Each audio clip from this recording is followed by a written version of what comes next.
నమస్తే, good afternoon. నేను Sonia. Welcome to స్వతంత్ర న్యూస్ బులెటిన్. ముందుగా హెడ్లైన్ చూద్దాం.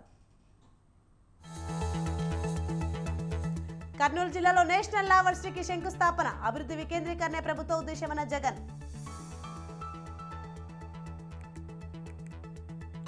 ఇవాళ టీడీపీ రెండో జాబితా విడుదల. చంద్రబాబు నివాసానికి ఆశావహుల క్యూ.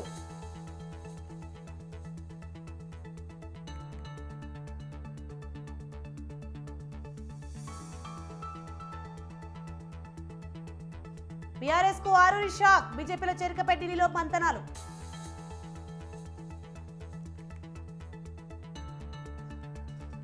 ప్రణీత్ రావు కేసులో సంచలన విషయాలు. ఉన్నతాధికారుల ఆదేశాలతోనే ఫోన్ ట్యాపింగ్ చేశానని వెల్లడి.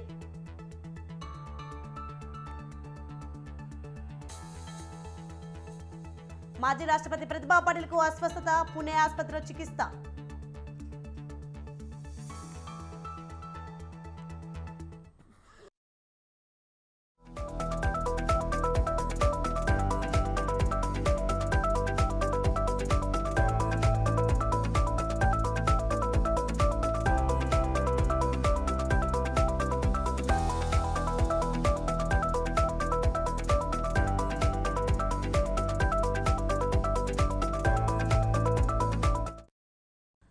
బ్రేకింగ్ న్యూస్ చూస్తున్నా. మాజీ ఎమ్మెల్యే ఆరూరి రమేష్ బీఆర్ఎస్ అధిష్టానానికి షాక్ ఇచ్చారు.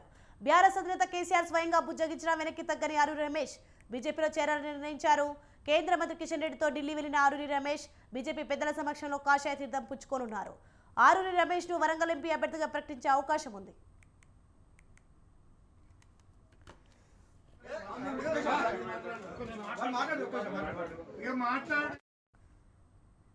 రైట్, ఇదే అంశంపై మరింత సమాచారం మా ప్రతినిధి సుధాకర్ ఫోన్ లైన్ లో అందిస్తారు. ఎస్ సుధాకర్, చెప్పండి. మాజీ ఎమ్మెల్యే ఆరూరి రమేష్ బీఆర్ఎస్ అధిష్టానానికి షాక్ ఇచ్చినట్లు చూస్తున్నాం. దీనిపైన అప్డేట్స్ ఏంటి? Thank you Soni. గత 2-3 రోజుల నుంచి ఆరూరి రమేష్ చూస్తే మొత్తం వరంగల్ ఎంపీ రాజకీయం మొత్తం అతని చుట్టే చిత్తుకుందని చెప్పుకోవచ్చు. నిన్న చూస్తే పెద్ద హైడ్రామా మధ్యలో కూడా జరిగిన ఈ యొక్క హైడ్రామాలో భాగంగా చూస్తే ఆరూరి రమేష్ ని బుజ్జగించడానికి స్వయంగా మాజీ సీఎం చంద్రబాబు కేసీఆర్ రంగంలోకి దిగినా కూడా అతను వినిపించుకోకుండా సస్యమిరా అని చెప్పి అతనికి BJP Warangal BRS ticket MP parliament ticket కూడా ప్రకటిస్తానా కూడా అతను వద్దు, నేను పోటీ చేయను, నాకు ఇష్టం లేదని చెప్పడం కూడా జరిగింది. దాంతో పాటు అతనికి ఇష్టం లేదన్న సందర్భంలో కూడా కడియం కావ్యకు ఈ యొక్క టికెట్ ప్రకటించడం జరిగింది. కడియం కావ్య వరంగల్ ఎంపీ అభ్యర్థిగా నిల్చోవడం జరుగుతుంది. ఇదే క్రమంలో చూస్తే ఈ రోజు ఉదయం బీజేపీ చీఫ్ కిషన్ రెడ్డితో పాటు కిషన్ రెడ్డి ఈటల రాజేందర్ వీరు ఇద్దరితో పాటు ఇతను కలిసి నేరుగా ఢిల్లీకి వెళ్ళినట్టు ఉన్న సమాచారం ఉంది. ఢిల్లీకి వెళ్ళి ఈ రోజు ఢిల్లీ బీజేపీ పెద్దల సమక్షంలో బీజేపీ తీసుకొని ఉన్నట్టు కూడా తెలుస్తుంది. ఎందుకంటే గత కొద్ది రోజుల నుంచి చూస్తే కూడా ఆరూరి రమేష్ మొత్తం మీద అతని పైన ఒక వరంగల్ జిల్లాకు సంబంధించి ఒక ఎస్సీ సామాజిక వర్గానికి సంబంధించిన బలమైన నేత. ఎందుకంటే అతను A1 నంబర్ 1 కాంట్రాక్ట్ కూడా ఉన్నాడు. దాంతో పాటు అతను బలమైన నేతగా గుర్తించింది. అతను బీజేపీ పార్టీలో తీసుకోవడానికి కూడా బీజేపీ గత కొద్ది రోజుల నుంచి కూడా ప్రయత్నాలు కొనసాగించడం జరుగుతుంది. మొత్తం మీద చూస్తే 17 స్థానాలు కానీ 15 స్థానాలు ఎంపీ అభ్యర్థులను ప్రకటించినా కూడా వరంగల్ ఖమ్మం ఈ 2 స్థానాలు ప్రకటించకపోవడంతో పాటు ఈ యొక్క 2 స్థానాలలో ఈ రోజు వరంగల్ స్థానం కూడా, ఎందుకంటే ఆరూరి రమేష్ బీజేపీలో జాయిన్ అయిన తర్వాత కూడా ఈ యొక్క వరంగల్ స్థానాన్ని కూడా ప్రకటించే అవకాశం ఉందని చెప్పి చెప్పడం జరుగుతుంది. దీంతో పాటు మరి కాసేపట్లో ఈ రోజు మధ్యాహ్నం 3 గంటల తర్వాత ఆరూరి రమేష్ బీజేపీ తీర్థం పుచ్చుకునే అవకాశం కూడా ఉందని చెప్పి చెప్పడం జరుగుతుంది. ఆల్రెడీ ఇప్పటికే ఆరూరి రమేష్ అతనితో పాటు మరి కొంతమంది ముఖ్య నాయకులు ఢిల్లీకి వెళ్లి ఢిల్లీలో అమిత్ షాను జేపీ నడ్డా సమక్షంలోనే బీజేపీలో తీర్థం తీసుకునే అవకాశం కూడా ఉందని చెప్తున్నారు. ఇదే క్రమంలో చూస్తే వరంగల్ ఎంపీ అభ్యర్థి కూడా ఆరూరి రమేష్ ప్రకటించే అవకాశం కూడా ఉంది. దీంతో పాటు ఇంకొక స్థానం పెండింగ్ ఉంటుంది, ఖమ్మం స్థానం పెండింగ్ ఉంది. ఈ యొక్క ఖమ్మం స్థానం కూడా ఈ రోజు కానీ రేపు కానీ ప్రకటించే అవకాశం కూడా ఉందని చెప్పడం జరుగుతుంది.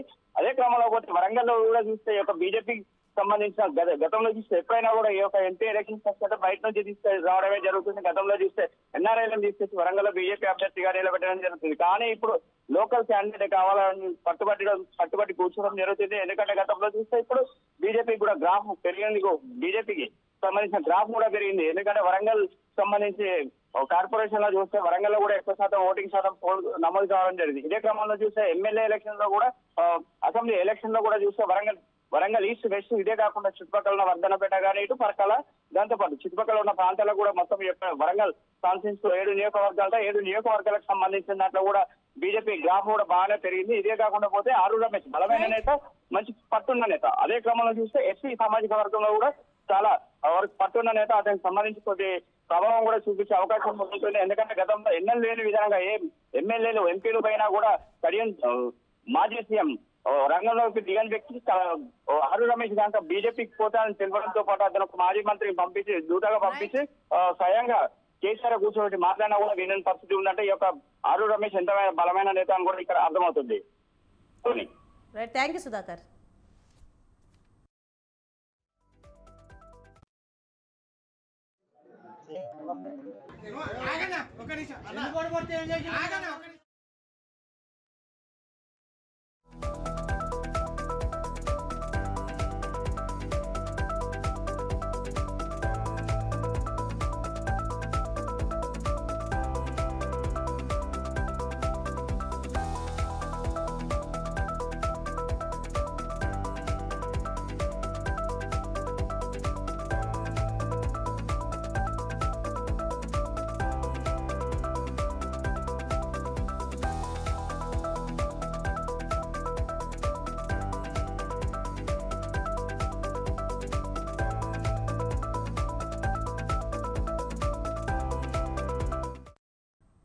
మరొక బ్రేకింగ్ న్యూస్ చూస్తున్నాం. పార్లమెంట్ ఎన్నికల వేళ పశ్చిమ బెంగాల్లో మమతా బెనర్జీ నేతృత్వంలోని తృణమూల్ కాంగ్రెస్ తిరుగుబాటు మొదలైంది. మమతా బెనర్జీ సోదరుడు బబున్ బెనర్జీ టీఎంసీ సభ్యుల ఎంపికలో మమతా బెనర్జీ నిర్ణయాన్ని వ్యతిరేకించారు. హౌరా లోక్సభ స్థానానికి టీఎంసీ అభ్యర్థిగా ప్రసూన్ బెనర్జీ ఎంపికను తప్పుపట్టారు. ఆ అభ్యర్థిని మార్చని పక్షంలో తానే ఇండిపెండెంట్ గా హౌరా నియోజకవర్గం నుంచి పోటీ చేస్తానని ప్రకటించారు. దాంతో మమతా బెనర్జీ బబున్ బెనర్జీని పార్టీ కార్యకలాపాల నుంచి దూరం పెట్టారు. బబున్ బెనర్జీతో అన్ని సంబంధాలను తెంచుకుంటున్నట్లు మమతా ప్రకటించారు.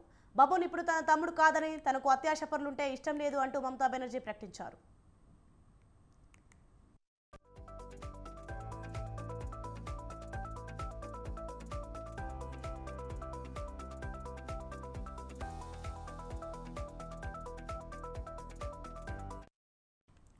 మమతా 5 సోదరులో బబున్ బెనర్జీ ఆఖరివాడు. తమ కుటుంబంలో 32 మంది ఉన్నారని, బబున్ మాదిరి ఎవరూ లేరని, అతని విషయంలో తాను అసంతృప్తితో ఉన్నానని మమతా బెనర్జీ ఆవేదన వ్యక్తం చేశారు. వారసత్వ రాజకీయాలకు తాను వ్యతిరేకమన్నారు.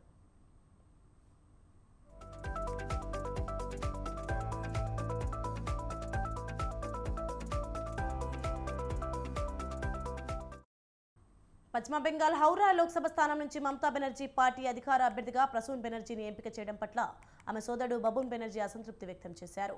ప్రసూన్ బెనర్జీ సరైన అభ్యర్థి కాడని ప్రస్తుతం ఢిల్లీలో ఉన్న బబున్ బెనర్జీ అన్నాడు. చాలా మంది సమర్థమైన అభ్యర్థులను పక్కన పెట్టారన్నారు.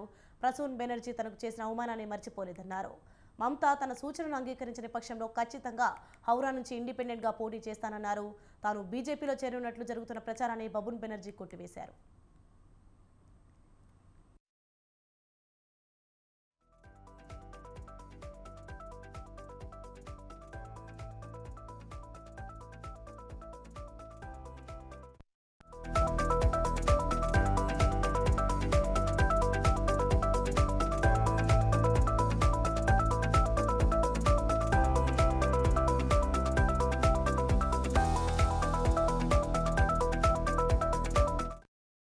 బ్రేకింగ్ న్యూస్ చూస్తున్నాం. వచ్చే ఎన్నికల్లో గెలిపే ధ్యేయంగా టీడీపీ అధినేత చంద్రబాబు నాయుడు వ్యూహాలు రచిస్తున్నారు. అందులో భాగంగా జనసేన బీజేపీలతో పొత్తు పెట్టుకున్న చంద్రబాబు వచ్చే ఎన్నికల్లో వైసీపీని గద్దెదించడమే లక్ష్యంగా వ్యూహాలు రచిస్తున్నారు. ఎన్నికల బరిలో నిలపడం కోసం గెలుపు గుర్రాలను అన్వేషిస్తున్నారు. ఈ క్రమంలోనే ఇప్పటికే 94 మందితో ఒక అభ్యర్థుల జాబితాను విడుదల చేసిన చంద్రబాబు టీడీపీ అభ్యర్థుల రెండో జాబితాను ప్రకటించనున్నారు.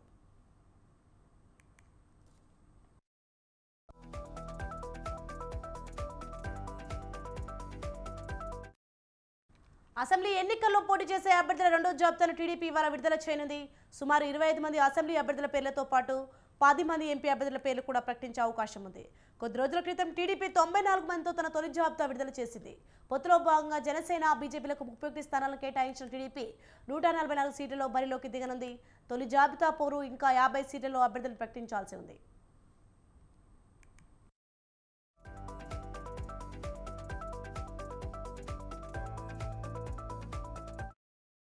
రెండో జాబితాలో భాగంగా కొంతమంది ఎంపీ అభ్యర్థుల పేర్లు సైతం ప్రకటించున్నారు. ఇక బీజేపీ జనసేనకు సంబంధించి ఎక్కడ పోటీ చేయాలనే విషయంలో ఆ రెండు పార్టీలు స్పష్టతతో ఉన్నాయని చంద్రబాబు అన్నారు. సీట్లు రాని నేతలకు పార్టీ న్యాయం చేస్తుందని హామీ ఇచ్చారు. పొత్తులో భాగంగా కొన్నిసార్లు సర్దుబాటు చేసుకోవాల్సి ఉంటుందని, ఈ విషయాన్ని నేతలు అర్థం చేసుకోవాలని సూచించారు.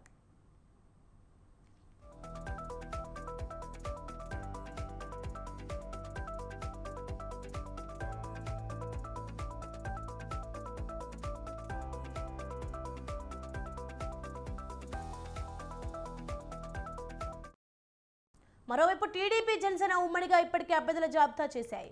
మొత్తం 99 మందితో లిస్టు విడుదల చేయగా అందులో 94 మంది టీడీపీ, 5 జనసేన అభ్యర్థులు ఉన్నారు.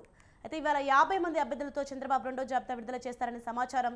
టీడీపీ, జనసేన, బీజేపీ కూటమి సీట్ల కేటాయింపులో టీడీపీకి 144 ఎమ్మెల్యే, 17 ఎంపీ సీట్లు, జనసేనకు 21 ఎమ్మెల్యే, 2 ఎంపీ సీట్లు, బీజేపీకి 10 అసెంబ్లీ, 6 ఎంపీ సీట్లు కేటాయించారు.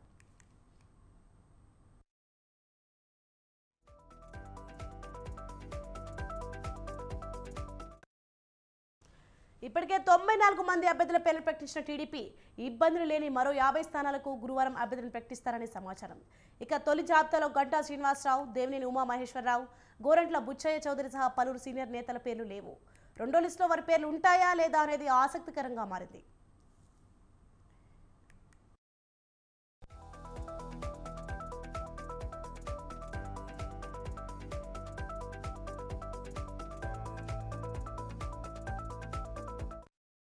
మరోవైపు టీడీపీ టికెట్ను ఆశిస్తున్న పలువురు నేతలు అధినేత చంద్రబాబును కలిశారు. విశాఖ జిల్లా భీమిలి సీటు ఆశిస్తున్న మాజీ మంత్రి గంటా శ్రీనివాసరావు, మాజీ మంత్రి పొంగూరు నారాయణ చంద్రబాబును కలిశారు. గంటాను చీపురుపల్లిలో పోటీ చేయించాలని చంద్రబాబు యోచిస్తున్నారని ప్రచారం జరుగుతోంది. నెల్లూరు టీడీపీ ఎంపీ అభ్యర్థి వేమిరెడ్డి ప్రభాకర్ రెడ్డి కూడా చంద్రబాబును కలిసి కోవూరు అసెంబ్లీ అభ్యర్థి ఎంపికపై చర్చించినట్లు సమాచారం. కడప జిల్లా Jammalamadugu incharge Bhupesh Reddy, Badvel incharge Ritesh Reddy, Proddatur incharge Praveen Kumar Reddy కూడా పొద్దుపోయాక చంద్రబాబును కలిసి మాట్లాడారు. తమ సీట్లలో నెలకొన్న సమస్యల గురించి వారు చర్చించినట్లు సమాచారం. జమ్మలమడుగు, బద్వేలు పొత్తులో బీజేపీకి పోవడంతో దానిపై మాట్లాడేందుకు ఆ నియోజకవర్గాల నేతలు వచ్చారు.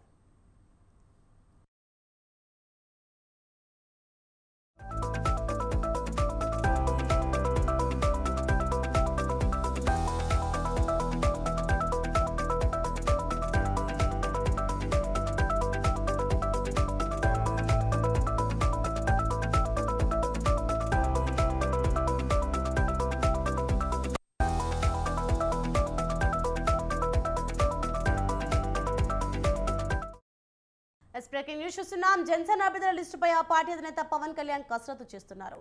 తొలి లిస్టులో 5 అభ్యర్థులను ప్రకటించారు. ఇప్పుడు మిగిలిన అభ్యర్థులను ప్రకటించాలని నిర్ణయించుకున్నారు. ఈ మేరకు పలువురు అభ్యర్థులను పరిశీలించి ఖరారు చేసినట్టు తెలుస్తోంది. 15 స్థానాల్లో అభ్యర్థులను ప్రకటిస్తారని ప్రచారం జరుగుతోంది.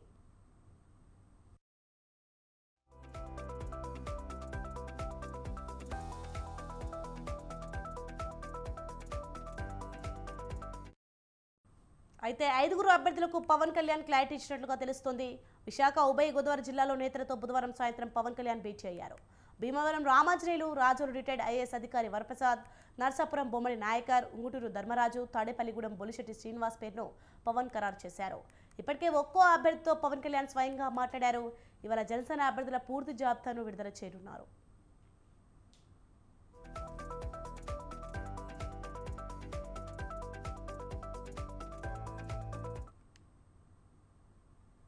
అభివృద్ధి వికేంద్రీకరణే వైఎస్ఆర్సీపీ ప్రభుత్వ ఉద్దేశమని ముఖ్యమంత్రి జగన్ అన్నారు. హైదరాబాద్కు రాజధాని తరలించే సమయంలోనూ హైకోర్టు ఏర్పాటు చేయాలని తీర్మానించారని చెప్పారు. కర్నూలులో హైకోర్టు పెడతామని స్పష్టం చేశారు. కర్నూలు జిల్లా జగన్నాథగట్లో లా యూనివర్సిటీకి భూమి పూజ చేసిన భవన నిర్మాణ పనులకు ప్రారంభించారు సీఎం జగన్. లా వర్సిటీ పైలాన్ ఆవిష్కరించారు.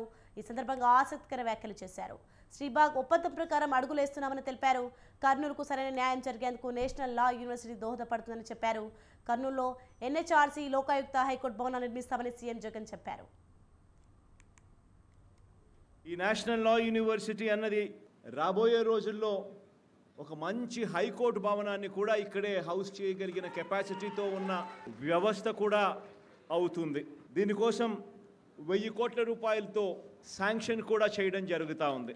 ఇక్కడ ఇదే యూనివర్సిటీతో పాటు న్యాయ విభాగాలైన state consumers dispute and redressal కమిషన్ను, ఏపీ లీగల్ మెట్రాలజీ కమిషన్ను, ఏపీ లేబర్ కమిషన్ను, ఏపీ వ్యాట్ అపిలేట్ ట్రిబ్యునల్ను, ఏపీ వక్ఫ్ బోర్డును, ఆంధ్రప్రదేశ్ లోకాయుక్త కార్యాలయాలను, ఎన్హెచ్ఆర్సీ. రానున్న అసెంబ్లీ, పార్లమెంట్ ఎన్నికల్లో జనసేన అధినేత పవన్ కళ్యాణ్ తిరిగి భీమవరం నుంచి పోటీ చేస్తారా? పవన్ ప్రసంగంలో ఈ భావమే వ్యక్తమవుతుంది. 2019లో తాను భీమవరం నుంచి ఎన్నికై ఉంటే పరిస్థితి మరోలా ఉండేదని పవన్ కళ్యాణ్ అన్నారు. తాను ఓటమి పాలైన భీమవరాన్ని వదిలిపెట్టబోనని పవన్ కళ్యాణ్ పేర్కొన్నారు. అసెంబ్లీ ఎన్నికల వేళ జనసేన అధినేత పవన్ కళ్యాణ్ భీమవరం ఎమ్మెల్యే గ్రంథి శ్రీనివాస్పై చేసిన వ్యాఖ్యలు మాటల యుద్ధానికి దారితీసింది.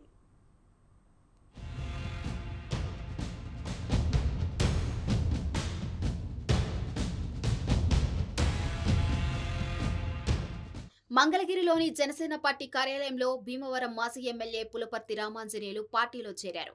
ఈ సందర్భంగా భీమవరం నుంచి పెద్ద ఎత్తున తరలివచ్చిన కార్యకర్తలను ఉద్దేశించి పవన్ కళ్యాణ్ ప్రసంగిస్తూ 2019 ఎన్నికల్లో భీమవరంలో తానే గెలిచి ఉంటే పరిస్థితి మరోలా ఉండేదని అన్నారు. ఎమ్మెల్యేగా ఓడిన జనం గుండెల్లో స్థానం బలాన్ని ఇచ్చిందన్నారు. ఎవరన్ని కోట్లు పంచినా భీమవరంలో గెలుపు తమదేనని పవన్ ధీమా వ్యక్తం చేశారు.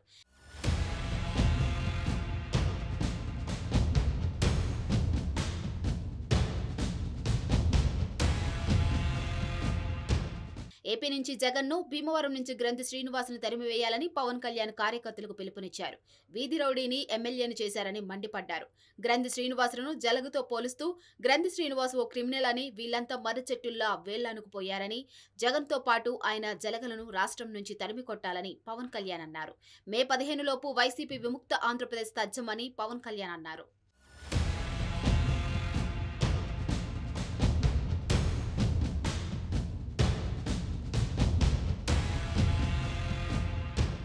భీమవరంలో ప్రపంచంలోనే అత్యంత కోటీశ్వర్లు ఉన్న నగరం అంటూ ఇది ఒక రౌడీ చేతులు ఇరుక్కుపోయిందని ఆవేదన వ్యక్తం చేశారు. భీమవరంలో పార్టీ కార్యాలయానికి తాను స్థలం కొనాలనుకుంటే అమ్మడానికి వచ్చిన వారే ఎమ్మెల్యేకు భయపడి వెనక్కి వెళ్లిపోతున్నారని చెబుతూ భీమవరంలో ఈ రౌడీ రాజ్యం అంతమవ్వాలన్నారు.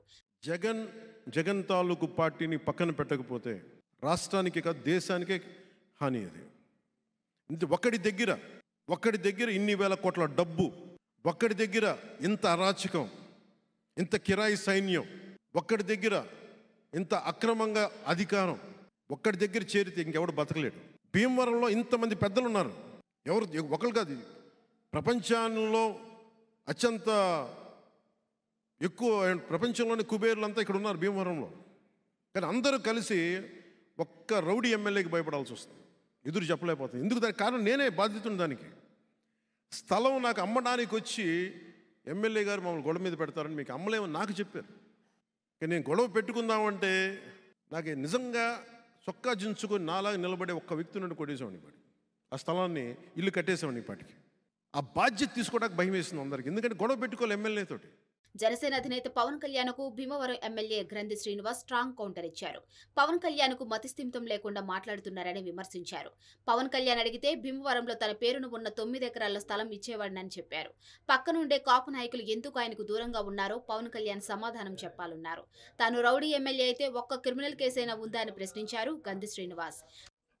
అసలు ప్రజాస్వామ్యంలో ఎక్కడ కూడా ఏ రాజకీయ నాయకుడు కూడా వాడని భాష ఒక రౌడీ భాష మాట్లాడుతూ గ్రంథి శ్రీనివాస్ రౌడీ లేదా జగన్మోహన్ రెడ్డి గారు రౌడీ ఇలా మాట్లాడుతుంటే గురువింద గింజ సామెత గుర్తొస్తుంది. మక్కిలిర తీసి ఆయన మాట్లాడింది చూస్తే కనుక నాకు ఆశ్చర్యం వేసింది. చాలా చిత్రంగా ఉంది ఆయన వ్యవహార శైలి కానీ ఆయన మానసిక స్థితి కానీ చూస్తుంటే కనుక చాలా చాలా ఆశ్చర్యంగా ఉంది. మెంటల్ స్టెబిలిటీ ఏంటి, ఎలా ఉంది మానసిక స్థితి అనేది నాకు అర్థమవుతలే. కిందటి నెల 27వ తారీఖు నుంచి గ్రంథి శ్రీనివాస్ అంటే నాకు ఎటువంటి దేశం లేదన్న వ్యక్తి నిన్న ఎంత విద్వేషపూరితంగా అరే భీమవరంలో ఓడిపోయడం నాకు చాలా బాధగా ఉంది, కడపలో పులివెందుల్లో ఓడిపోయినా నేను బాధపడేవాడిని కాదు అని అంటున్నాడు. భీమవరం వేదికగా మాటల యుద్ధం సాగుతుంది. తాను ఓడిపోయినా తాను భీమవరంను వదిలిపెట్టబోనని పవన్ కళ్యాణ్ స్పష్టం చేయడంతో ఆయన తిరిగి మళ్లీ భీమవరం నుంచి పోటీ చేయవచ్చునని జన సైనికులు భావిస్తున్నారు. పవన్ పోటీ చేసినా తాను ధీటుగా పోటీ చేస్తానని ప్రస్తుత ఎమ్మెల్యే గ్రంథి శ్రీనివాస్ చెప్పడం కొసమెరుపు.